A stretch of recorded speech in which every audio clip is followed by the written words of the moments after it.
Assalamualaikum warahmatullahi wabarakatuh. Halo Bu, apa kabar hari ini? Sehat ya? Kenalin, saya Fatia, selaku mahasiswa pembinaan Poltekkes Jakarta 3. Hari ini saya pengen ngobrol nih, santai aja sama Ibu mengenai prinsip isi piringku bagi Ibu menyusui untuk kesehatan otak bayi. Kita nggak akan bahas yang ribet-ribet kok Bu. Intinya kita mau tahu gimana caranya makan dengan baik selama masa menyusui supaya ASINya itu berkualitas dan bayinya bisa tumbuh sehat, aktif, dan cerdas. Nah, Ibu sendiri biasanya kalau makan tuh suka pilih makanan apa Bu? Lebih sering nasi lauk aja atau suka buah dan sayur juga? Kombinasi sih. Oke, kombinasi. Nah, nanti kita bahas bareng ya gimana biar makannya itu bisa seimbang tanpa harus susah-susah. Jadi, di sini saya akan membahas prinsip isi piringku bagi ibu menyusui untuk mendukung kesehatan otak bayi. Nah, yang akan saya bahas di sini itu yang pertama ada pengertian dasar, yang kedua ada pentingnya nutrisi bagi ibu menyusui, yang ketiga prinsip isi piringku pada ibu menyusui, yang keempat nutrisi penting untuk kesehatan otak bayi, yang kelima ada contoh menu seimbang harian, dan yang terakhir ada upaya menerapkan pola makan sehat. Nah, yang pertama ada pengertian dasar. Jadi gini Bu, ibu menyusui itu kan berarti lagi kasih ASI ke bayi ya. Nah, ASI itu sebenarnya makanan paling lengkap buat bayi. Isinya itu ada protein, lemak baik, vitamin, mineral, semuanya ada. Tapi kualitas ASI itu tergantung banget sama apa yang ibu makan. Kalau makanannya sehat dan seimbang, ASINya juga bagus. Tapi kalau sering telat makan atau cuma satu jenis aja, kualitasnya bisa turun Bu. Nah, makanya ada yang namanya isi piringku. Pernah dengar belum Bu? Belum. Oke, nah konsepnya itu simpel banget. Dalam satu piring setengahnya sayur dan dua seperempatnya karbohidrat seperti nasi atau kentang, dan seperempat lagi lauk pauk seperti ikan, tempe, tahu, daging gitu. Kalau ibu makan pakai pola ini, gizinya lengkap, energinya cukup, dan asinya pun lebih berkualitas buat bayi. Ada yang mau ditanyain nggak Bu? Oke, kita lanjut ya Bu ya. Lalu yang kedua ada kenapa sih nutrisi makanan bergizi itu penting buat ibu menyusui?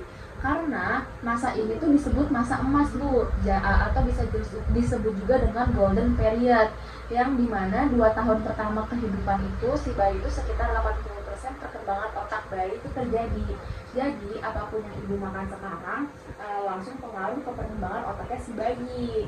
Nah, kalau misalkan gizinya cukup, bayinya bisa tumbuh aktif, kuat, dan cepat tanggap. Tapi kalau kurang gizi, bayinya bisa gampang sakit, susah fokus, atau pertumbuhannya agak lambat. Jadi bisa dibilang makanan bergizi itu bukan cuma buat bikin ibu kuat aja, tapi juga buat investasi jangka panjang buat kecerdasan anak. Kira-kira kalau misalkan di rumah, ibu suka makan apa yang bikin semangat? Ikan, ayam, atau sayur? Ikan. Nah, ternyata makanan sederhana kayak gitu juga bisa kita seimbangin porsinya, udah bisa bantu produksi ASI gitu. Bagus toh Bu. Nah, selanjutnya saya akan membahas prinsip isi piringku pada ibu menyusui. Sesuai dengan yang sudah tadi saya jelaskan di awal, isi piringku itu nggak harus yang repot-repot kayak setengah piring sayur dan buah, terus seperempat piring juga ada lauk pauk, contohnya itu kayak ikan, telur, ayam, terus juga seperempat piringnya itu karbohidrat, contohnya itu kayak nasi, kentang, roti, mie, jagung begitu. Nah, terus juga ibu perlu minum banyak air putih minimal 8-12 gelas per hari, karena waktu menyusui itu cairan tubuh bakal cepat berkurang kalau kurang minum. Produksi ASI bisa berkurang juga. Nah, biasanya nih, ibu sehari minum berapa gelas air? 5 sih. Oke, minimal banget ya itu ya Bu. Nah, mulai sekarang coba deh ditambah sedikit demi sedikit. Nah, selain itu ibu juga boleh tuh ngemil-ngemil kayak cemilan sehat, kayak buah-buahan, yogurt, atau kacang rebus, daripada jajan gorengan terus gitu. Terus selanjutnya ada nutrisi penting untuk kesehatan otak dan bayi. Nah, sekarang kita bahas gizi khusus yang bantu otak bayi berkembang. Yang pertama itu ada omega 3. Omega itu Contohnya itu kayak salmon ya, atau enggak ikan-ikan di laut kayak salmon, sardin, tuna. Terus juga omega 3 ini penting banget buat membentuk sel-sel otak bayi. Terus yang kedua ada kolin, Bu. Kolin ini bisa Ibu dapat dari telur atau hati ayam. Kolin ini bantu daya ingat dan kemampuan belajar bayi nanti. Selain itu juga protein juga penting untuk membentuk jaringan tubuh dan memperbaiki sel-sel yang rusak. Nih, Bu, ada protein, Bu. Selanjutnya di sini juga ada zat besi, yodium, seng, dan vitamin B kompleks. Semuanya itu bantu otak bayi supaya bisa bekerja dengan optimal. Kalau misalkan gizinya terpenuhi, bayi bisa tumbuh lebih aktif, cepat tanggap, dan pasti lebih sehat. Nah, biasanya ibu suka makan ikan nggak, Bu? Kalau misalkan iya, coba ikan lautnya dimasukkan ke menu 2 sampai 3 kali seminggu biar asinya itu makin kaya DHA. Ada yang mau ditanyain nggak, Bu? Enggak. Oke, kita bisa lanjut ya ke nah, contoh menu seimbang harian. Nah, untuk kalau misalkan biar gampangnya aku kasih contoh ya, Bu ya. Untuk paginya ibu bisa makan nasi, telur dadar, tumis bayam, dan buah pepaya. Kalau pengen ngemil bisa yogurt sama pisang nih, Bu. Nah, di siang harinya ibu bisa makan nasi, ikan bakar, sayur asam, lalapan. Terus juga untuk buahnya ibu juga bisa makan jeruk. Terus sorenya itu bisa makan cemilan ringan kayak kacang rebus atau roti gandum isi selai kacang. Terus juga buat malamnya ibu bisa makan yang simpel-simpel aja, Bu, kayak nasi, ayam panggang, tumis brokoli. Terus juga buahnya bisa ibu isi dengan semangka yang penuh air. Gimana, Bu? Gampang kan? Nggak harus mewah, yang penting seimbang. Itu ibu bisa juga ganti menunya sesuai bahan yang ada di rumah, ada tapi tetap lengkap.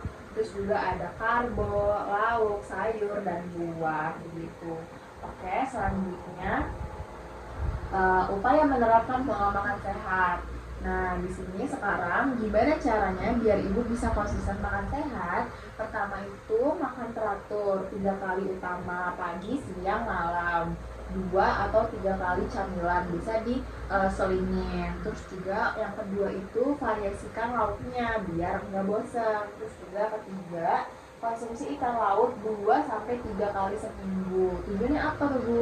Nah, terus batasi makanan cepat saji, gorengan, makanan manis, dan minuman berkafein.